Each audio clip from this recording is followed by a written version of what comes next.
Not in Britain, not in America. You got hypocrites like Dominik Tarczewski of Poland.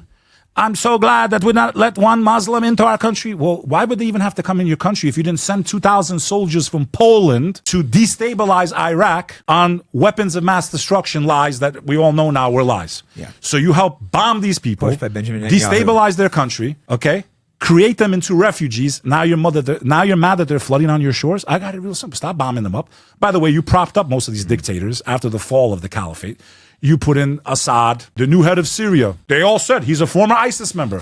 ISIS killed more Muslims than anyone else. So why is he propped up? Well, now Muslims are killing Christians in Syria. Who put the guy in power? Who put the new guy in power? He's known to be a former ISIS member. And you're talking about us? You should be looking in the mirror. We all been played. Muslims been played. Christians been played. Jews have been played. My grandmother's bellies were hung by Nazis. I have first cousins that are Jewish. I have friends I grew up with. I love them with all my heart. I am in a very uncomfortable position. I went to school with Russian Jews, bro. I love them. I love them with all my heart. I don't blame their religion. But to think there's not radicals all around, there is. Yeah, 100%. And radicalism makes more radicalism. More violence makes more violence. And people are becoming desensitized. So I told people when it goes back to Charlie Kirk, if you don't understand why I had a tear or why I was weeping for humanity, bro, I was weeping for everyone from that child in Gaza to him because people are losing their lives over radicalism, ideology, and propaganda. That's why I wept in that video. It's a very dangerous thing. The amount of people cheering that on, it made me absolutely sick. It's very, You don't think I thought for a second that's me next? Oh yeah, of course. Okay, I'm not even on his level. Yeah, okay. But the amount of people like telling me, "Oh, you need security, this and that." Let it be done then. If I die speaking the truth, and I guess I follow my great grandfather, may he rest in peace. He died for freedom, bro. He was killed in battle.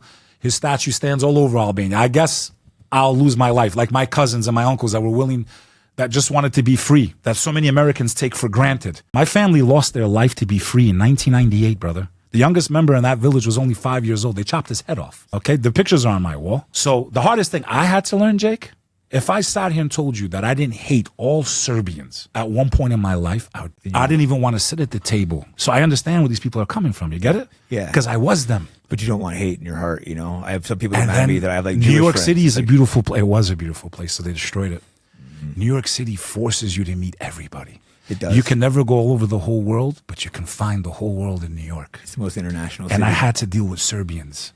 And some of them didn't agree with what happened. And they were like, I understand it. And they understand the global agenda, which most of these leaders in our countries have been put in power by outside their borders. And yes, traditionally we were enemies with the Serbs, but I met plenty of Serbs that have woken up also. They realize the game's on us back and forth killing each other. The only people that are winning are all these leaders. Our sons and daughters are dying, just like if a war with Iran tomorrow breaks out. They won't send their sons, the senators and the Congress. Trump won't send his son, who's of draftable age, but your sons and daughters will go. Just like my cousin went because of what happened on this day 24 years ago. 2 tours in Fallujah. He didn't ask, was it Muslim? Not Muslim. He said, I'm American. My country was attacked, and he, in my opinion, was used. Yeah, no, I agree. For corporate feudalism. And you say you don't want to get into that being an inside job or not, that you want to avoid I'd that. rather, brother, it's a very offensive day. I feel bad for the people that lost their family. I have a lot of questions about building number 7 that'll never go away. I didn't even know about building number 7 until years later. Wild, right? Okay, that shit does not make sense, never made sense, will never make sense. Free fall, perfectly collapse.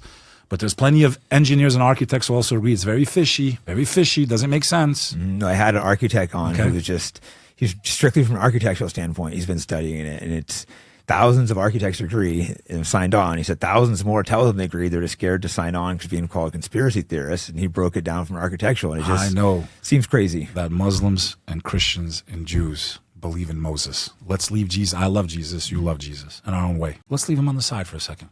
10 Commandments. We all believe in those 10 Commandments. We have to. You can't say you're a Christian or a Jew or a Muslim and not believe in the 10 Commandments. What does the 10 Commandments say, basically? There's only one God. Don't kill unless defending. Yeah. Don't kill. Don't take what's not yours. Don't sleep with what's not yours. I promise you, if we followed those 10 rules, God made it so simple for us idiots. 10 rules and this world would be heaven on earth. Don't bear false testimony. That's what propaganda is. Making up lies so you can demonize the people you want to wipe out. That's what propaganda is. Yeah. Okay? They want to dehumanize. It's always about dehumanizing. It's because we don't follow the Ten Commandments. And I believe most of the people that call the shots on this earth are Satanists. They're not Jewish, Muslim, or Christian. Yeah, you're okay? probably right. All right? They don't believe in God. I believe they are aligned with the demonic realm. They are aligned with Satan himself, bro. I believe they worship him. I believe they sold their souls. I believe there's enough evidence out there to prove it. You got places like Bohemian, you know what? You think it's normal for 65, 70-year-old men to dress up in cloaks and pray in front of a statue? And burn moolah. Okay. It's like insane. And do mock rituals? Yeah, they're doing this. Okay, you study the life of people like Aleister Crowley. I've read about him a little bit. It's all right. insane. And then you look at the technological leap is nothing. There's no aliens, Jake Shields. We are the aliens. Yeah, it's like we're the ones that were cast out. They were on this earth before us, Jake Shields. You can call them Anunnaki. You can call them aliens. I'll tell you what you call them if you believe in God. Demons. That's what the fuck you call them. That's what I realized. It's always been, some people call them demons, some Anunnaki, some aliens, but it's always the same. There's these demonic creatures, sometimes good angels. You believe you're a child of Adam. And this also ties into Charlie Kirk. Even the Prophet Muhammad, even Jesus, right? In the book, forgive them, Father, for they know not what they do. Forgive them, Father, for they know not what they do. What does that mean? It means even my enemy, forgive them, because they don't have the knowledge that I do. How can you be someone that says they believe in God, and if you know that someone's on the wrong path, and they're going to probably go to hell because they're doing the wrong thing, if you understand the concept of hellfire,